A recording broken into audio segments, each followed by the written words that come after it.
Hey, what's up, everyone? Welcome to BRAP. We're live, and I forgot to move everyone to the BRAP show, but it happens. It's Sunday.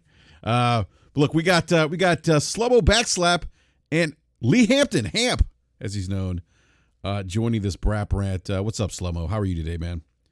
Doing good, man. Waiting for my Commanders to blow another game, but I'm doing good. You know, it's a fine Sunday morning. I finally got my DHL delivery after a good like almost 2 weeks of I didn't, waiting for I didn't, a cell phone case. I Thanks didn't realize DHL. DHL was still around. Yeah, they shouldn't be around with the way they perform. But no, it's a good day, man. I'm having a good one. Glad to be here. Yeah, thanks for Hey, coming, Slow-Mo. So it was kind of like the 11th hour. DHL is still around, and did you know that they still made BKs? I didn't know that either. I wasn't aware they make British Knights. Until you posted that picture, Hamp. I mean, you know, just I ain't thought about British Knights since I was in grade school, man. That's crazy. yeah, me too. Well, Man. Hamp is bringing them back. There you go, Hamp. And then we do have Hamp joining us today as well. Hamp, man, thank you as well. Appreciate your time as you and Slow-Mo joining this BRAP rant. I know this is kind of at the 11th hour, so appreciate the time. But Hamp, how are you doing today, man?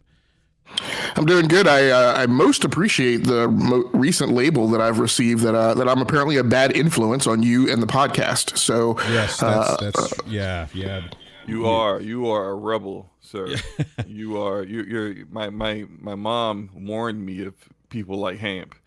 Oh my God. That's hilarious, man. Don't bring me home to dinner, and definitely don't bring me on your podcast. Exactly. Yeah, actually, someone actually did say that on the comment section on Crossfire Friday. They said that since Hamp's been on the show, I forget what it was, but yeah, it was along the lines you no longer listen to reason is apparently the allegation. Oh no. Yeah. Well, show me reason, and I shall listen. But there's no reason to be had, so that's the problem. And so this is kind of I want to do this rant quickly because by the way, big shout out to everyone in the live chat. Immortal Black says unexpected podcast today. Yeah, Immortal was kind of unexpected for me as well, and Slow-Mo and Hamp. But yeah, so I want to do this podcast because there's just like this reoccurring narrative that happens when a game comes out, and it's always this game developers are lazy, and I'm like, no, it's not that they're lazy. Like lazy is implying that they don't show up to work or they don't do anything, or they don't want to do things. And look, I am not a software developer by trade, but this is why I have Hamp and Slow-Mo on, because these two gentlemen in their respective professions are have a tech background that I just don't have. So that's why I have them on the show, because they provide a certain insight and perspective that, frankly, I don't think not a lot of other YouTube channels have. But I've been around developers. I've hired developers. I've talked to developers. I've asked questions to kind of get an understanding how software development works, and it's never just lazy devs per se. And Hamp, you and I talked about this, and anyone who's not pulling their weight, and I'm sure you've seen this in your line of work too, Slow-Mo, those folks don't last long. No, they don't. They also don't last long in the industry per se. They just don't. Like they're not going to have jobs. Like I'm Slow-Mo. You probably have seen people in your space that like, oh, don't hire that guy. I've heard about him. Or Yeah. There's always those folks in the job market. So Yeah. In working with doing as a network engineer, I've seen quite a few people kind of somehow slip through the cracks and get through the interview process and get hired, and then you realize, oh, you don't know how to do anything, do you? And look, it's not. I'm not the decision maker on hiring people. I may do some of the interviews and whatnot, but I'm not like the guy that's making the final decision. So it is what it is. I'll work with them. I try to show them a few things. I try to make the best of a situation that isn't ideal. But frankly, they really don't last that long because you've been hired to do a job that you don't know how to do, and you end up like that gets exposed eventually, you know. But in regards to the whole lazy developers thing, like it's and I hate to say this because some of the people that have been saying it, I'm cool with. But just because I'm cool with you, it doesn't mean I'm not going to speak the truth when the truth needs to be spoken. Anyone calling developers lazy is speaking from a realm of ignorance. You don't know what you're talking about. You can't specifically point to exactly what they did and when they decided to quote unquote be lazy. You're just basically not liking the end product and then stating, "Oh, well, because I think this is easy," with zero experience in how to do those things, and because they didn't do those things. And then I look at other apples to orange comparisons of other games that did those things, and I think that's easy. Once again, still not knowing what the hell you're talking about. You then declare that, well, because this dev didn't do those things, that they are lazy. And none of that is verified. None of that is actual evidence of anything. You got zero evidence to back up what you say, but you still say it. And I would say I'm surprised, but I'm not. But it is what it is. People can have their opinions, and that's great. Like, opinions are awesome. Everyone has them, you know, just like everyone has an asshole. Great, right? But at the same time, like, I'm not, you know, my opinion on something isn't going to be something that I'm going to claim is like a verified fact. Only time I would say something is a fact is like, you know, I've actually did the research on it. I've actually got statistics or something backing it up. Or I've, you know, when it comes to game development, I've talked to developers who have, you know, explained certain things to me, of how they handle things and how certain things are done. And then I'll know for a fact, all right, you know, like I've talked to a developer that has explained this. I've also talked to multiple developers who've also explained those things. And then, like, okay, I get it, right? But if you haven't done those things, where are you basing their lazy opinions from? You know, like, is it just because I use my own two eyes? That's not a. I mean, look, I don't know if you got cataracts or something, but clearly your own two eyes aren't any indicator of anything in regards to what happened behind the scenes when the game was developed. Mm-hmm. So it's just cataracts. It is what it is. Like, I mean, like, your own two eyes. I'm like, I don't know how good your vision is. Like, what do I care about your own two eyes? Like, your own two eyes aren't facts. So yeah, I mean, it is what it is. I don't disagree with you, Slim. Like, everyone's entitled to their own opinions, but you're not entitled to your own facts. And you know, that was part of my frustration this past Friday on Crossfire, as I was trying to explain, you know, the things that impact software development, game development, in this conversation. And that was just, and again, a lot of that's information, things that I've learned from, you know, like, you know, the late great Optimus Code. Yeah, you know, we had him on BRAP, and I used to talk to him a lot about game development because he did it. He's the one that kind of also explained to me, hey, this is how. And he used to say tools, talent, resources. That's what he used to say. He said tools, talent, resources. That was kind of his three, you know, whatever. But but you're right. You know, Slim, it's like, you know, like, I don't have issue with someone saying, you know what, this game just doesn't look appealing to me. You know, the graphics don't look up to par. But I think when, like you said, like, when you start speaking or having a discussion and saying, well, these developers are lazy, and it's like, well, how do you know that? Like, because you can't have that conversation because you've never been in that space. You don't know what you've never developed a video game, number one. Right. So you can't arrive to that It's conclusion. also the same camp of people that have no problem with crunch, if you notice. Well, yeah. I mean, that's, yeah. And that's, so not only do you think devs are lazy, but you think they should be working far more hours than you actually work, because clearly, you know, I'm not. Let me not go. Yeah, there. but, but people in spaces, but like they don't want to work the kind of hours that devs work, right? Yeah. But devs are lazy.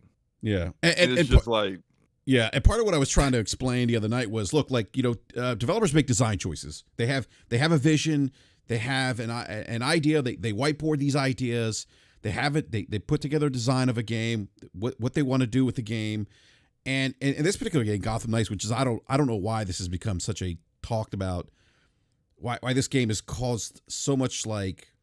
Well, I can understand why the game has caused a lot of joy. Look, the game, it's not a good game. Like, I mean, well, no, and that's fair. Yeah, I can say that confidently as someone. Also, I usually don't speak on games I haven't played, but I have chosen not to play that game and probably would never play it. But like that game, I can say confidently without playing it, based upon the people that I trust's opinions on it, the people that I know, not just like reviews and stuff. It's not a good game, and the performance of it is completely subpar. And that's fair. Completely. That's a fair criticism, Slow-Mo. But but it's like when we get into why it's subpar is when like we get these kind of conversations where people are like act like they were in the boardroom, and where the devs was just like, you know what, we need to be working on this performance mode. But fuck that. Let's go on vacation. Like, it's like what? Exactly. Like that. You don't know any of this stuff for certain. We don't know why certain design decisions were made. We do know from multiple like investigative reports out here from not just like Jason Schreier, but like other people that typically when we get to these reports that break down what happened with this game and why it turned out the way it did. Take Cyberpunks, take Anthem, Mass Effect, Andromeda, all the games that turned out to the Avengers, all the games that turned out to be disasters, right? What's the common denominator? It's always leadership said, or they decided to pause whatever direction they were heading with the game. Decided to start over from scratch again. Right. Well, I want to throw.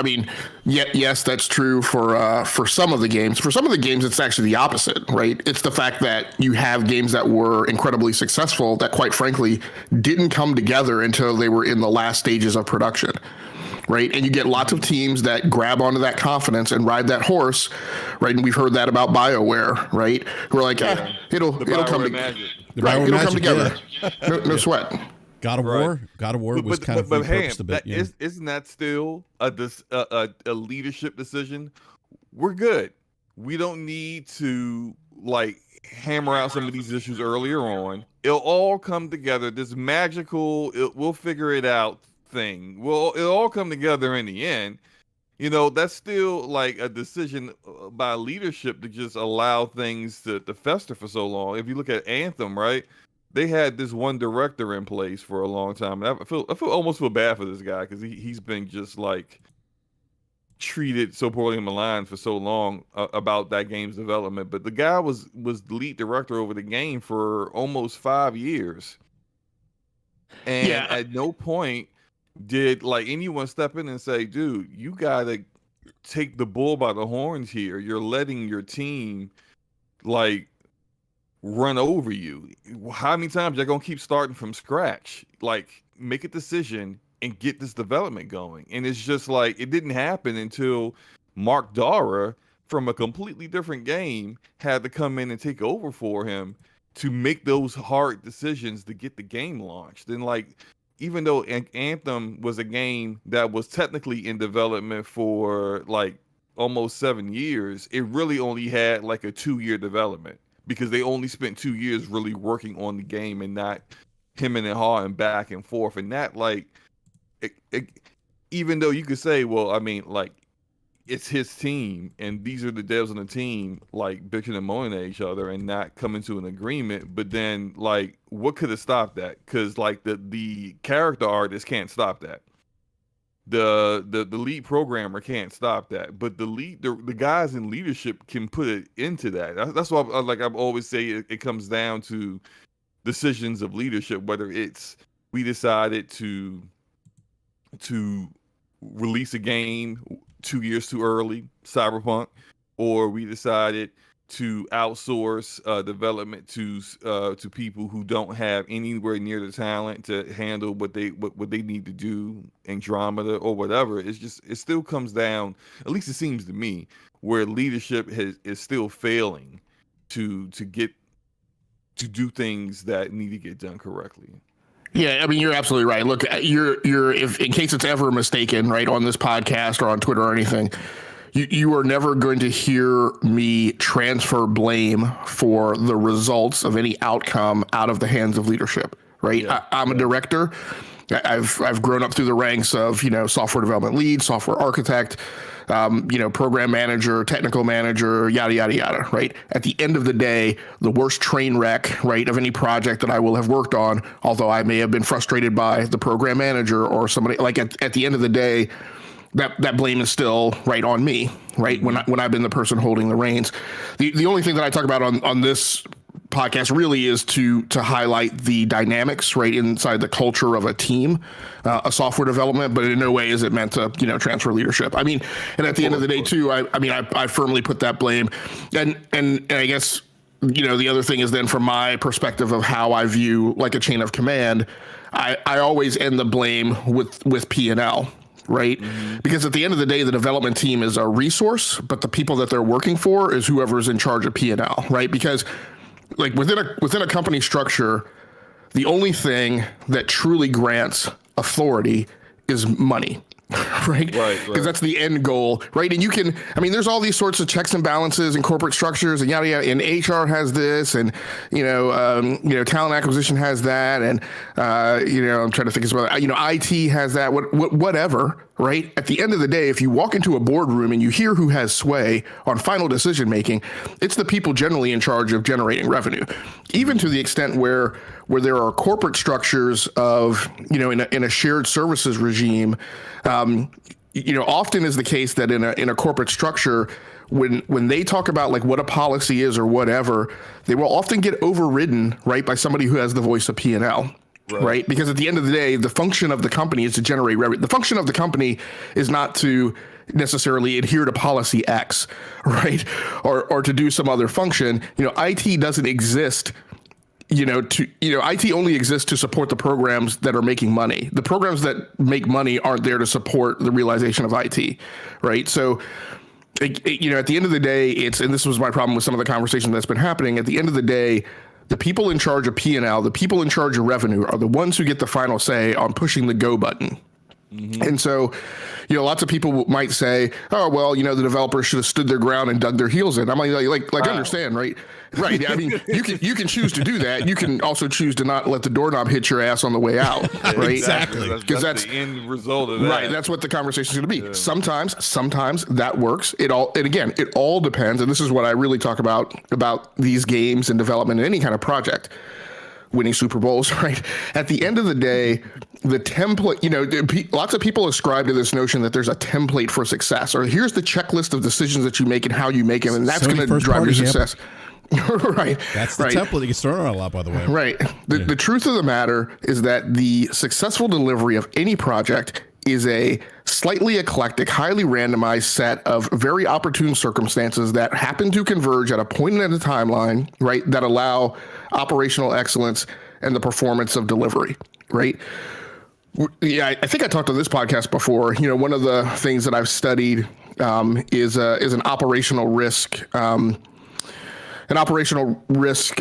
of events of how the Titanic wound up hitting the iceberg. Right. And over that time period, over roughly about 36 hours, if you move any one of those pieces on the chessboard, the Titanic does not hit the iceberg. Right. And so when you get games that happen, you can't necessarily take the template of everything that happened in that production pipeline and forklift it to another team of different personalities, different talent, different tools, different corporate directives, and say, hey, do this, right? And this is where I go back to people convince themselves that, hey, if we just do what we did on Dragon Age, then we'll replicate that success. If we just do what we did on The Witcher 3, we'll replicate that success. That's not always true. Yeah, and yeah, I agree. Yeah. 1,000% agree. Yeah, especially when you're talking about like the whole approach of like it reminded me of what happened with Blizzard and when they got acquired by Activision, and everybody was just like, oh well, Activision said they're going to allow Blizzard to remain to be Blizzard, and they will still have all their own autonomy that they had before, and everything's going to be great, and they're just going to be funding them. But we will be found out by what's happening behind the scenes is that what was new to Blizzard from the people who left Blizzard, who were there back when they were considered like S plus tier studio, was what was new was like this person would show up in their meetings. And these meetings were for design decisions, creative decisions on developing the game.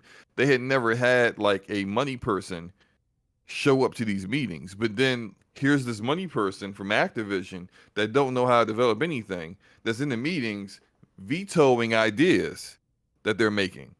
And they're like, who is this? Why? What are you doing?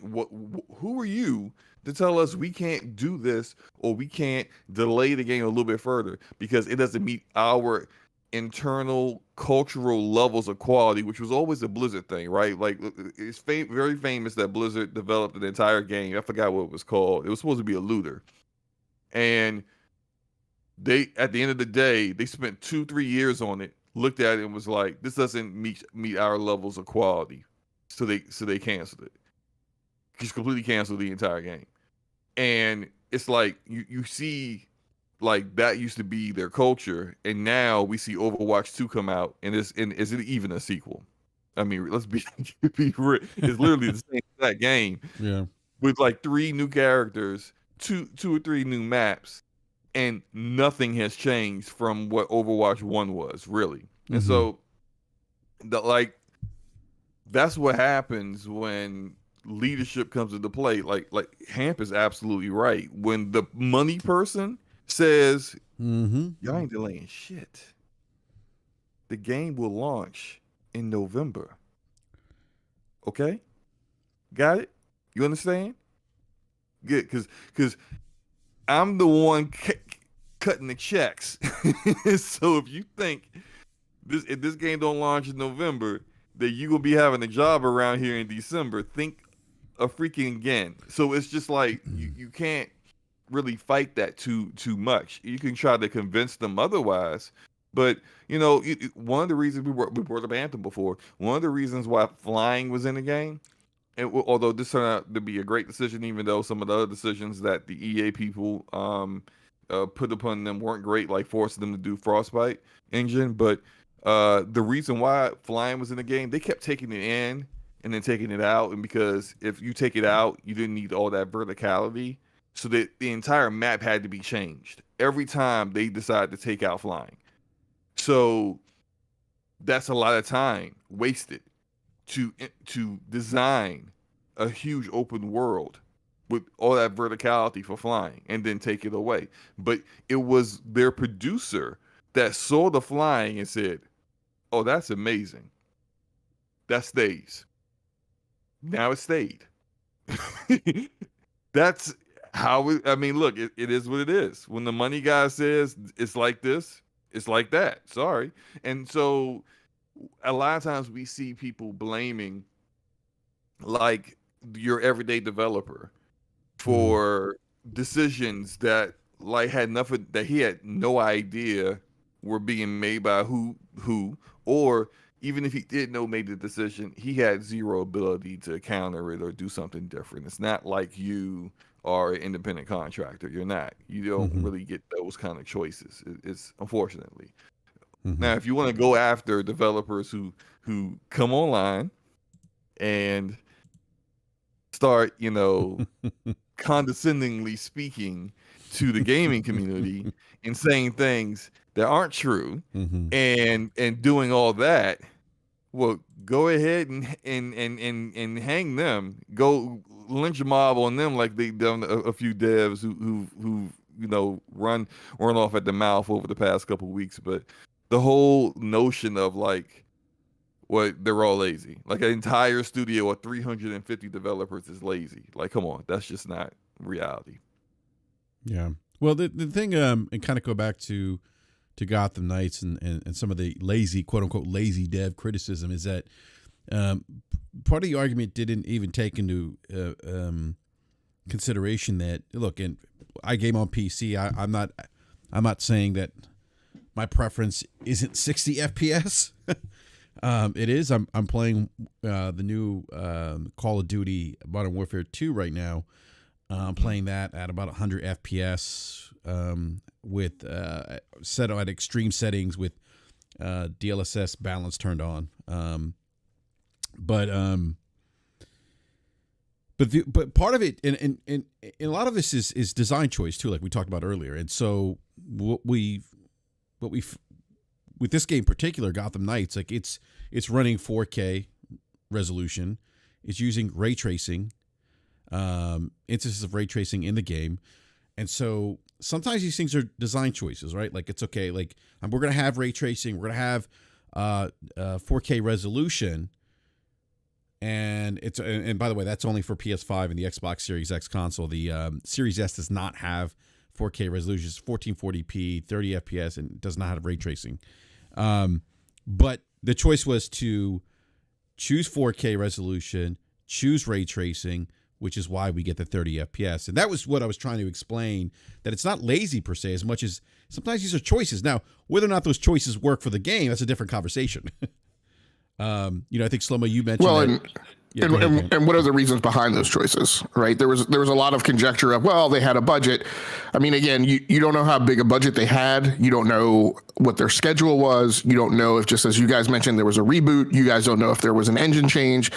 Those guys don't know whether or not there was a critical fault found with a tool. A very big thing that I often talk about is memory leaks, right? And if you catch a memory leak too late in development pipeline, there's sometimes nothing better to do than to throw away those components, right, and start them over, because you lose traceability. One of the things I talk about is the bow wave arrival effect, which is something that a lot of people don't know, and even development teams don't do well to plan around. But that's when you are developing code, and at a certain point, a certain percentage of the code arrives and is delivered, and you can now start executing full threads of test, right? Because until enough of the scaffolding is filled in, you can't really put the code in run, right, and actually execute dynamic testing.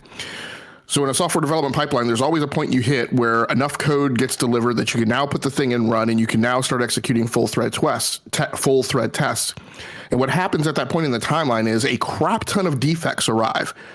Typically so much to the point that you can't even really execute testing until you start like incrementally going through and finding those bugs and defects and having them remediated.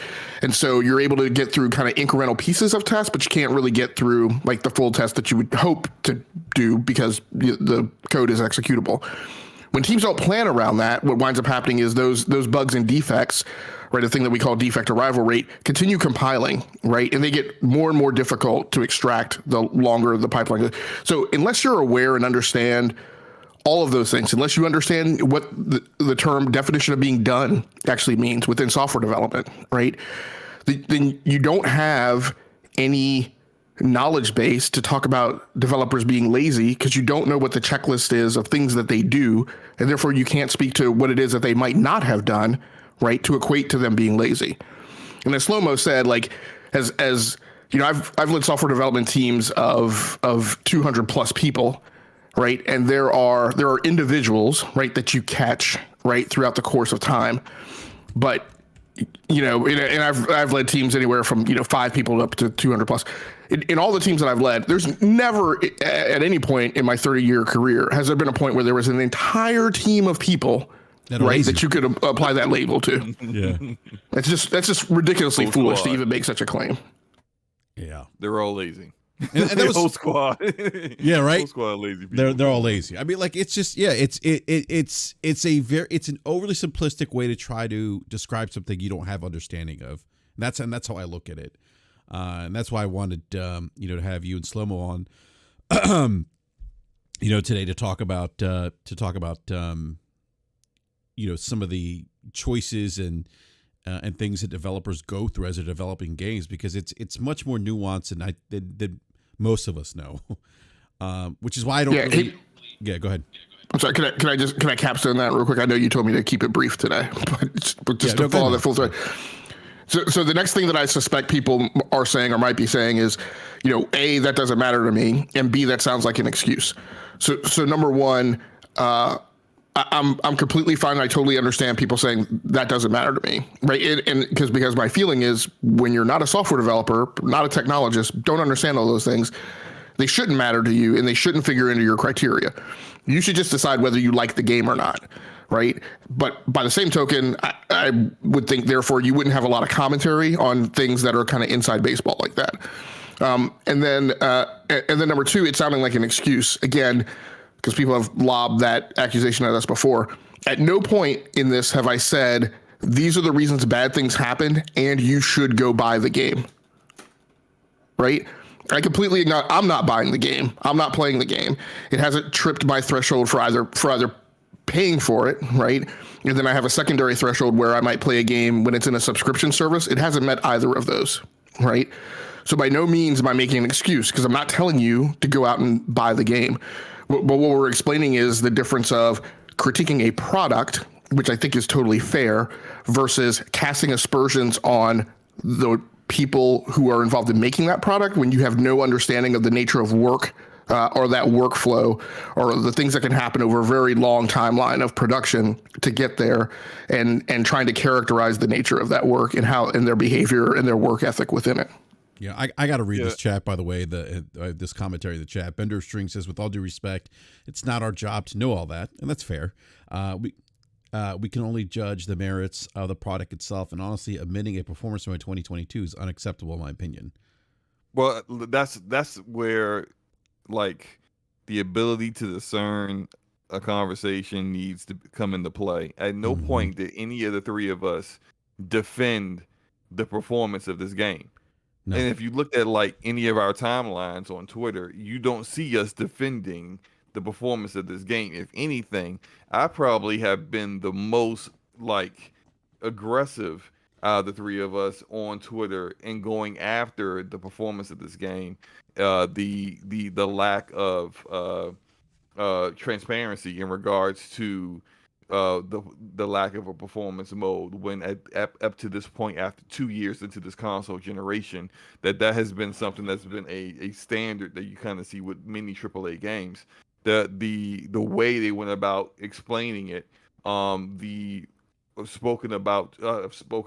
these two guys about like my conversations with, shout out to Deli, who's a former developer of Ubisoft, who spoke about like him not quite agreeing with that statement, finding it misleading, and their design choices. So what we're saying here, Bender, is that just because they were not fully honest, not very transparent, and they definitely should have if not worked towards having a performance mode at launch, at least at some point before it got leaked, explain that there's no performance mode at launch. Just because they failed to do all of those things does not mean, because you not knowing anything and don't need to know, as you said, how to do this job, get to create a narrative off of that. That doesn't mean that you get to say whatever you want, even though it's inaccurate, and you know that you don't have the criteria or the knowledge to understand those things. Doesn't mean you get to say whatever you want about it. Okay, there's two different things there. Yep. Yeah, that's a good point. I didn't mean to insinuate that you guys were defending it. I'm just defending because that's a very tone-deaf decision. Yeah, look, I agree. Look, it was a very tone-deaf decision to not do a performance mode and then not be upfront about it ahead of time. It also probably was a money decision because they absolutely wanted people to buy that game. Well, that was kind of my point too. Like, here's the thing. Like the performance mode. I don't have an expectation that there should be a performance mode in a game. I just don't. That's just my thought process. Like I disagree, but okay. And that's fair. Like I want a performance mode, but Slow-Mo, this is why I game on PC. Because we have the ability, and I think you would agree with me, Slow-Mo, and I think you probably would too, Hamp, that PC's the definitive platform for gaming. But that's why I game on PC now, because I want that. I want the option to be able to scale resolution, performance, frames per second, based on how I want to experience that game. Like, I want that. PC allows me to do that. On the console side of things, I'm not expecting that because of design choices that developers are going to make. And I think developers are probably, at least for AAA games, I think developers are probably going to push more fancy graphics, things that are tangible to the human eye. And I think graphics is something that's more tangible to the human eye than frames per second, unless you're gaming with an FPS counter on your TV. I think we're going to see those choices. Again, I'm not saying that having that option is a bad thing. I think having that option would be great. I mean, I think one of the things I applaud Guerrilla Games for doing is, and what Sony's been doing for their big AAA titles is having the option. I think the God of War performance modes were leaked recently, and they're giving you that option. I think that's great. I'm not saying that shouldn't happen. I just don't have that expectation, because I just don't think, for me, I don't think that's something that's going to happen on a recurring basis. I understand your opinion with it. I just kind of feel like, even though I am primarily a PC gamer, that console gamers shouldn't, just because they're playing on a more cost efficient option in gaming, that they shouldn't have a certain floor. Like, there's a floor for performance when it comes to everything. Like I think the floor should be 60 frames per second. Like, it should at least be an option for that. On PC, it's just 60 frames, period. Like, at that point, like, with the ability to customize your build however you choose to play it, like, you can literally build a PC for any level of performance that you want. And even with older PCs, you can literally just be like, it doesn't matter that your PC is, everything in it is super old. You could drop settings down to low and still play a game at 60 frames per second. But unfortunately, even that seems to be difficult to do with this game on PC, which has, like, it may not be the worst performing on Metacritic, but at one point it had the lowest Metacritic score for the PC version compared to the console versions. Yeah, and I think it's still, I think it's like 66 on Metacritic in comparison to 68 or 69. Yeah, it's just a horribly unoptimized game. I mean, like, I think that's a pretty basic, that's idea to base off that off. And so even on PC, it's, and by the way, so that's where the lazy comments come into play. When people hear bad optimization, they equate that with being lazy. But go ahead, Mike. Yeah, and a couple of comments in the chat I want to get to. I'm not sure what Mike and he's saying that's you. Some people are out. So I'm not sure if he's saying that to Bender of String, saying that he wasn't insinuating that we were defending it, or at us because of your comment that, you don't have an expectation for 60 frames per second. I mean, either way, again, I go back to, no one on this panel has said go out and buy Gotham Knights. So if people are insinuating that we're defending it, that's just wrong, period. Like, I'm not even going to have an argument about that. With regards to BRAP's comment that, he doesn't necessarily have an expectation that everything on console is going to be 60 frames per second. Again, I think it's fine for people to have that expectation, and it's fine for people to not have that expectation, and for people as adults to make their own choice. I know what Slow Mo is saying about, you were saying you feel like there should be a floor of 60 on consoles, and I think Forte kind of said something like similar, to that earlier this week. And again, as individuals, I think that's fine. I think that there is somewhat of a problem with people who there is, as I wrote this morning, there is no software spec, right, for 9th generation console games. I would be happy if there were, but there's no IEEE spec that says these are the checklist of features that a 9th generation console game has to have. There is no ESA badge or rating that goes along with that. It would be great if there were, but there's not. I mean, there's consensus of view, there's loud volume of people who want stuff, and all of that is fine. I think where I slightly have a problem is where we veer the conversation into. Hey, Hep, you might need to explain what IEEE is, though, for people. I know what it is, but you might want to Yeah, I'm gonna leave that one alone because you told me to be brief. People can go Google that. IEEE is something like, look, if you're into technology, Jesus, like you should be familiar with what the IEEE is. But my concern is where people have this belief that there is a standard and spec that not only for them, but then converse about that as if that's what everyone's expectations should be and that's what everyone requires. Again, as I wrote this morning, the entire convention of console generations is something that was created by consumers and the media.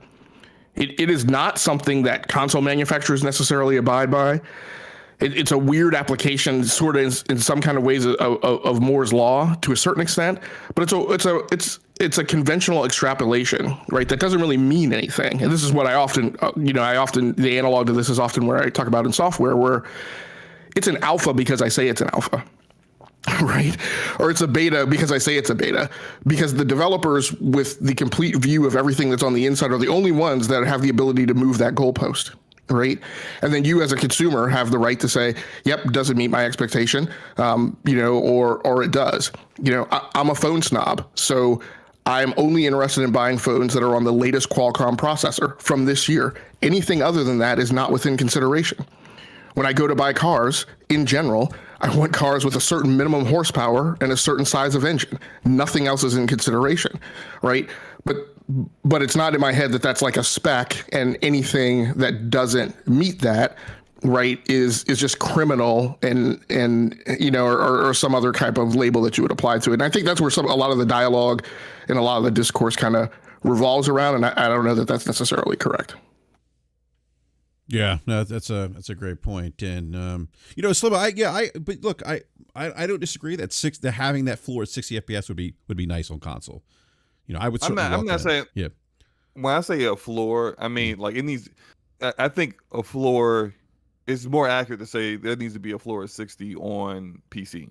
On console, there needs to at least be an option of 60. You're saying a performance FPS. or resolution option, yeah. Yes, it's a great option, Slimo. Yeah. For frame rate over the visual fidelity and resolution mode, and that's something that was introduced late in last generation and became more prevalent with the in the past 2 years. And now that people have had a taste of it, they don't want to go back to being forced to just having only one mode to choose from.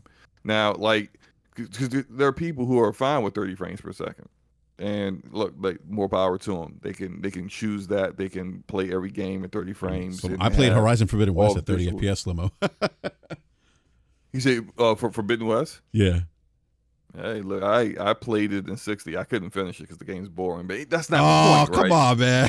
It's a boring game, sorry. All but right. it's like, that's not the point. More, well, what I'm saying is that, like, I think it has become, at least this point, a standard that there needs to be an option. Now, of course, I understand Ham's point here, but the same way it's a standard in, like, cars that have a seatbelt. Like, you gotta have a seatbelt. Like you gotta have windshield wipers. Like, it's not, if you don't have those things in your car and you bought the car, like that's criminal. I'm not saying it's that bad, right? But at this point in time, not providing an option is, I would say, hurting yourself in your game more than anything. And if you are making a decision that hurts your game, and I think it's proven now with Gotham Knights that, like, yeah, other devs should take notice. You don't have this option, you're hurting yourself based upon the reaction in the gaming community that this wasn't there.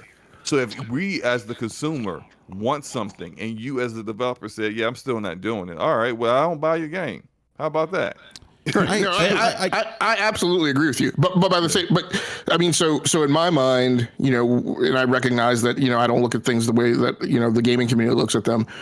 In my mind, first of all, there's a separation between features and performance. And so that's one thing, but the other thing is, when you talk about the seatbelt, right? The anecdote, well, not necessarily the anecdote. I'll just put it this way. I absolutely understand what you're saying, right? In the same way that Elden Ring or a Souls game, in my opinion, hurts its potential sales by some of the design choices they make, right? Because they force people through, right, replaying a lot of stuff, right? And so all of this culminates in, there's a set of choices that a team makes, right? Some of those design features are performance features, and so there are KPIs, and they're, attempt to hit them. Preferably, what you do is you identify those KPIs early, and you try and you measure them right all the way throughout the development lifecycle, and you don't lose control of them. But throughout, there are choices and decisions that are made about whether to drop a performance target or drop a feature, either one. All of which collide with schedule, right? As we mentioned, right, there was obviously a choice. Obviously, a choice was ship the game now or give the game, right, 3 to 6 months or however much time the development team felt that they needed, right, to solve the performance problem on console. But somebody in charge of P&L, right, made the decision to ship the game. Mike Andy makes the comment, so don't expect anything to improve from one iteration to the next. Lots of love, gotcha. Or lots of laughs, gotcha. Again, Mike, I'm not saying that. What I'm saying is that you can be an adult and you can make choices of what you want to see improvements on. But when I make those choices, I don't make an assumption that everyone else feels that way. That's the difference between how an adult thinks of things and how a child thinks of things. Oh, man. That one burns a little bit, Hamp. Sorry, I had to figure out a way to differentiate between the two perspectives. No, but again, I mean, I guess my question would be to you, to Hamp and you too, Slow-Mo. Like, we've seen Sony do the ability to, or not the ability to have. They've included the options of running games at a performance or quality mode. And like, is that a, I mean, obviously it's a design decision, but why aren't we seeing more developers do that? Like, is it easier when it's just, you're only I'm assuming, and I'm thinking it's probably easier when you're just developing for one specific platform. In this case, the PlayStation 5, that doesn't have a lesser counterpart per se. Less time. What's that? There's less. I would say there's less time that has to be added to it. This was a big conversation we had on Scumcast last I was going to night. say that too, and less time. But go ahead, Slow-Mo. Yeah. Essentially, it's resources and time. And if you are going to, let's say, for example, there's the Xbox Series S, not as powerful as the PS5 and the Xbox Series X. Of course, we know that, right? But you have a couple decisions here. You can develop your game for the lowest common denominator, which is the on consoles, the Series S, and that would directly affect how much you can do with the Series X. And if the platform holders are making a big huff about it, it might actually affect the PS5 as well as far as parity goes, right? Or you could do what we see first party developers do for both platforms, which is they make separate builds for each one. Now it's going to take time to build that out. You're going to need to dedicate a section of people of your team to get that done on this one build here, and then having another build there. This is what 343 actually did with Halo Infinite, and the reason why Halo Infinite on the Series S always ran at 60 frames per second, and I think it does run at one. I might have to.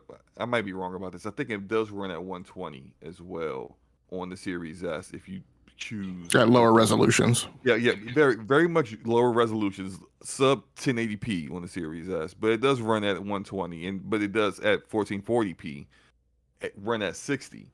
Now, like, why is that possible with that trash, that trash Loop Space engine? But WB Montreal couldn't do that with an Unreal Engine 4 engine designed by Epic to be used by multiple developers and to be versatile and whatnot, right? It's time and resources.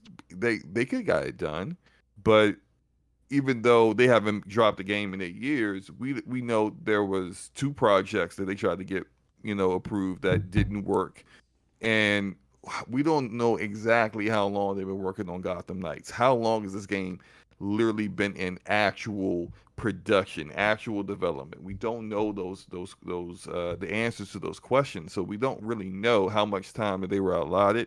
We do know that with Discovery acquiring WB and all the upheaval and changes that's gone in the various forms of media that they deal with, that could very well have been a a a problem in regards to the development of this game.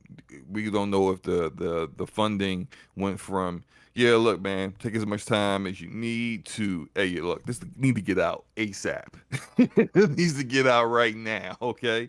Funding is done. We're not funding this no more. Like that's we don't know the answers to those questions, so it's difficult to tell. But like it could have happened clearly, and how quickly that could have happened is definitely something as Code as our dear friend Code would have said.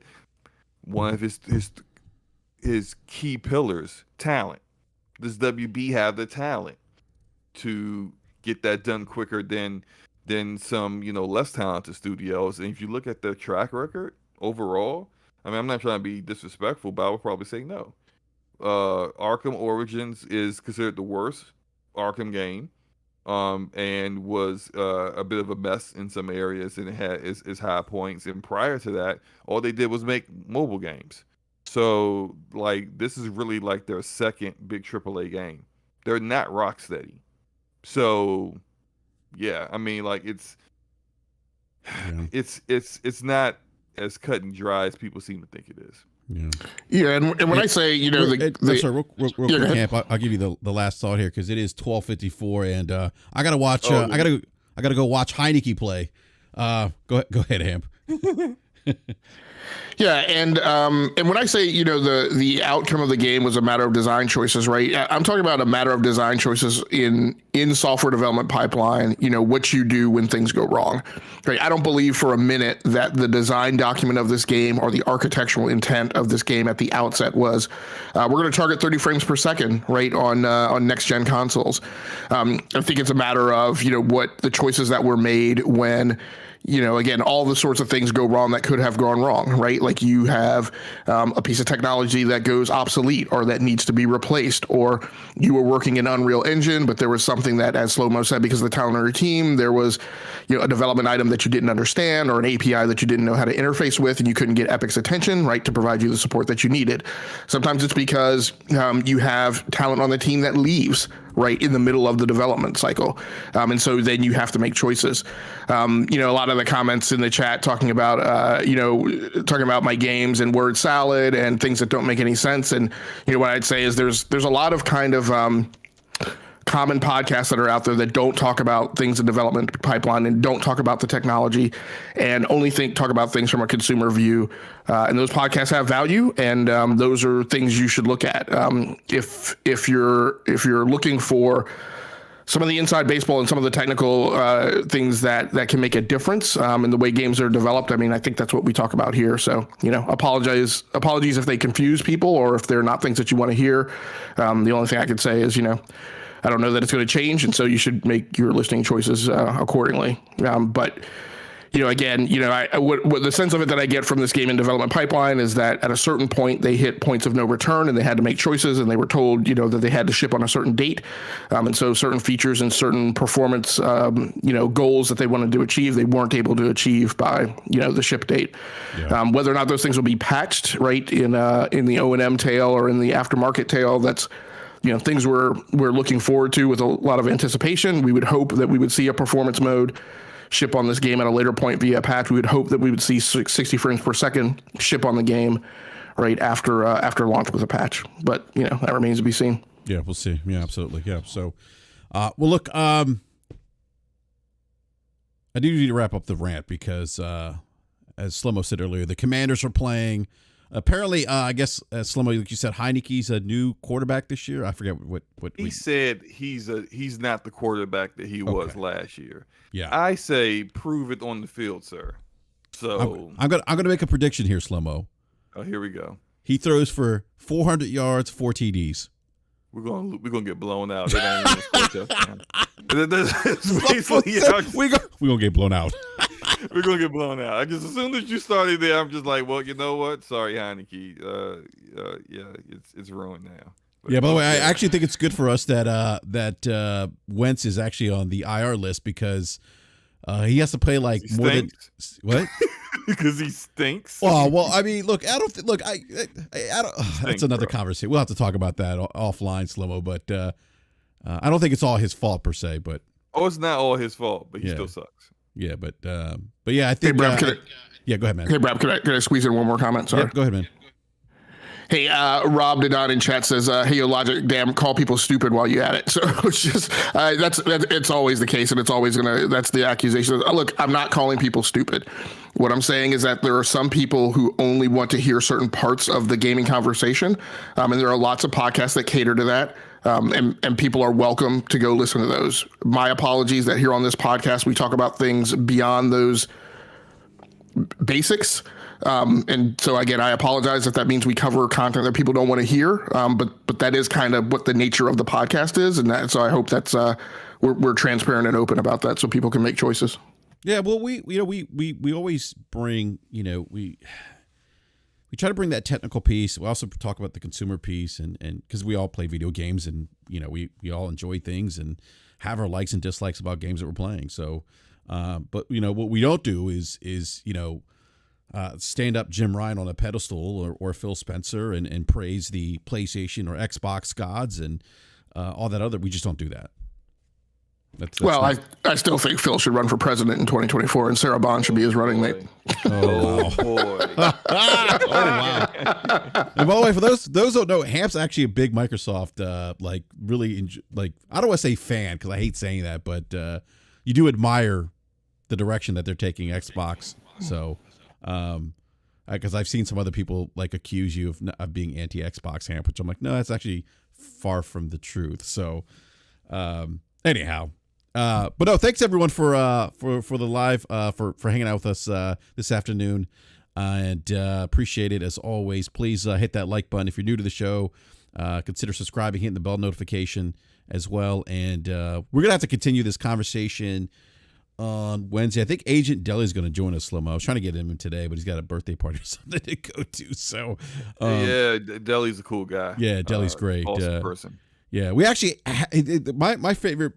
BRAP member with Deli was he was discussing the development issues with Watch Dogs, and someone was actually trying to debate a game that he actually worked on in the live chat. You're wrong. That's not what happened, guy who worked on the game. Exactly. Let and me I'm tell like, you. Exactly. I mean, this is what we've come to, where somebody who didn't even work on the games arguing with someone who did. So I think we're gonna have Deli on this coming Wednesday, and we're gonna talk. I wanted to talk about the Xbox Series S because there was a comment made by a developer, but I didn't get a chance to get to that, so we'll have to put that off to Wednesday. So, but on that note, everyone, enjoy your Sunday. We'll catch you all on Wednesday night, 9 p.m. Eastern Time.